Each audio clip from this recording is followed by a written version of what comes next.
వైల్లో ఏ output వస్తే వస్తుందో ఇక్కడ కూడా సేమ్ అవుట్పుట్ వస్తుంది. బట్ ఇక్కడ ఓన్లీ డిఫరెన్స్ ఏంటంటే చూడండి, మనకి ఇక్కడ వైల్లో ఫస్ట్ కండిషన్ చెక్ చేసి నెక్స్ట్ బాడీ ఎగ్జిక్యూట్ అవుతుంది. బట్ ఇక్కడ మనకి ఫస్ట్ ఐ వాల్యూ 1 స్టార్టింగ్, ఇక్కడ మనకి ఐ వాల్యూ 1.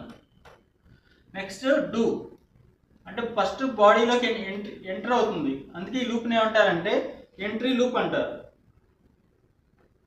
సో అందుకే డూ వైల్ని ఏమంటారంటే ఎంట్రీ లూప్ అంటారు.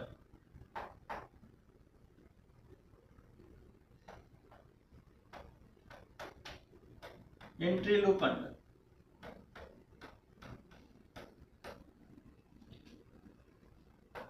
So while name exit loop అంటారు, do while name entry loop. ఎందుకంటే ఫస్ట్ ఎంటర్ అవుతుంది బాడీలోకి, సో 1 ప్రింట్ అవుతుంది. నెక్స్ట్ ఐ వాల్యూ 2 అవుతుంది. నెక్స్ట్ మళ్ళీ ఈ కండిషన్ ఫెయిల్ అయ్యే వరకు మళ్ళీ పైకి వెళ్తుంది. ఐ వాల్యూ ఎంత 2 ప్రింట్ అవుతుంది. నెక్స్ట్ ఐ వాల్యూ 3 అవుతుంది. నెక్స్ట్ 1 సెకండ్ మళ్ళీ పైకి వెళ్తుంది. I value increment 1 second condition true కదా, 3 less than equal to 10 condition true, 1 second పైకి వెళ్ళి సో 3 ప్రింట్ అవుతుంది. నెక్స్ట్ ఐ వాల్యూ 4 అవుతుంది. మళ్ళీ 1 సెకండ్ కండిషన్ చెక్ చేస్తుంది, 4 less than equal to 10 yes condition true, మళ్ళీ పైకి వెళ్ళి 4 ప్రింట్ అవుతుంది. నెక్స్ట్ 1 సెకండ్ ఐ వాల్యూ 5 అవుతుంది. Yes 5 less than equal to 10 condition true, so 5 print అవుతుంది. నెక్స్ట్ ఐ వాల్యూ 6 అవుతుంది. Next 6 less than equal to 10 condition true, 6 print అవుతుంది. Next i value 7 అవుతుంది. I value 7, so 7 print అవుతుంది.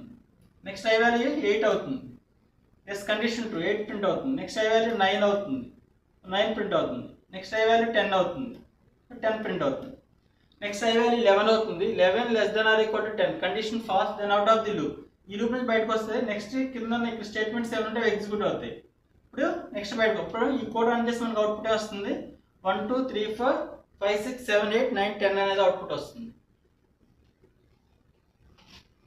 So Alt F9, yes, Control F9, 1 2 3 4 5 6 7 8